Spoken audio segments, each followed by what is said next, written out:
What are we doing here? And where are we gonna go? It's like we just woke up one morning and then it's welcome to the show. Don't ask any questions, just go with the flow. Make as much money as you can and try your best not to get broke. Copy everything you see on the TV, from the hairstyles to the clothes, and don't think too often, just do exactly as you're told.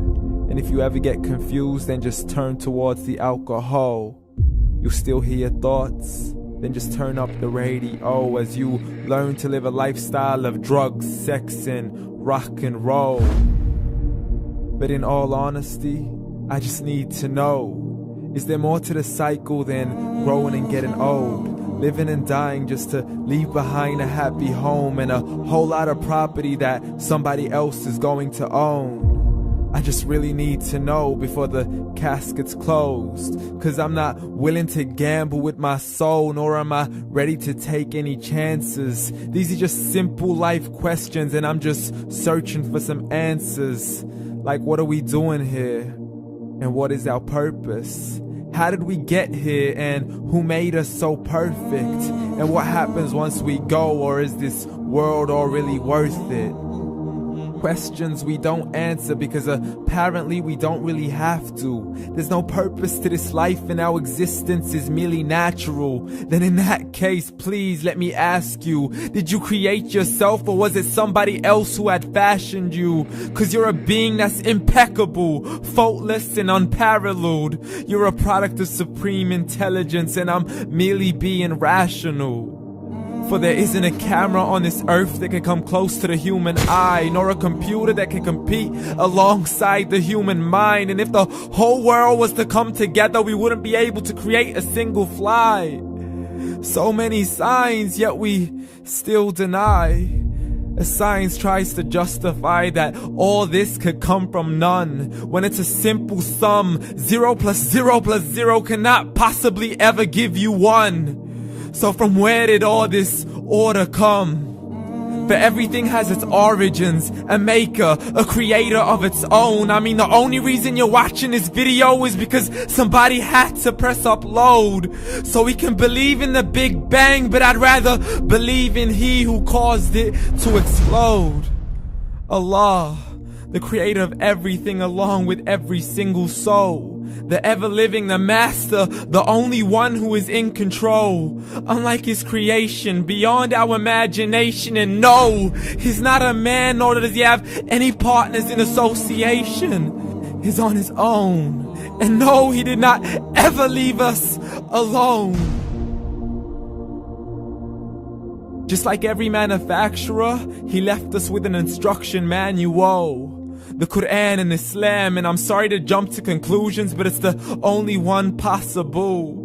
The only definition of God is the one and only supreme being. It's logical. A book with 0 contradictions, with miracles that are both scientific and historical. All revealed over 1400 years ago. Like the detailed description of the human embryo. The descriptions of the human embryo in the Quran cannot be based on scientific knowledge in the 7th century. To the mountains as pegs holding firm the earth below, and the 2 seas that don't mix in a complete separate flow. To the planets in orbit, alternating night and day as they stay in flow. The expansion of the universe and the creation of everything from H2O. To the stories of the past and the preservation of Pharaoh. To identifying the lowest point in the land where Persia defeated Rome. The gushing fluid that created man in the glands between the ribs and the backbone. And not a word has changed, it's still the same. So please explain how all this was known over 1400 years ago.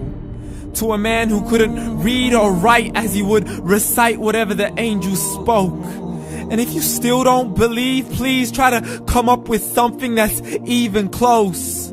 But you can't, so we took God as a mockery and his messengers as a joke. Muhammad could not read or write.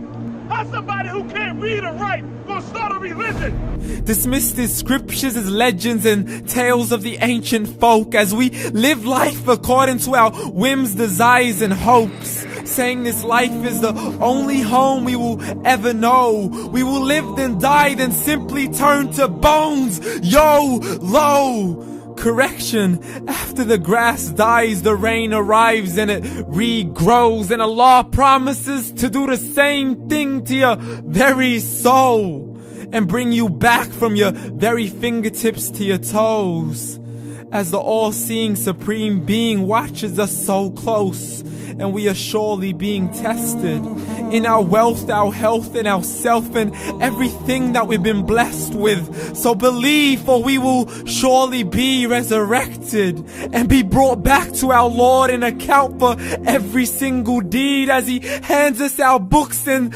orders us to read. From the bad to the good and everything in between. You yourself are sufficient for your own accountability, so don't be mad at me. You are the one who thought He wouldn't come back to me. I gave you a whole life long to search after me, but you were busy in all that which was temporary. So read, and glad tidings to all those who believed. And if you disbelieve, read. And don't let that day be the first day you find out what your life really means. Read.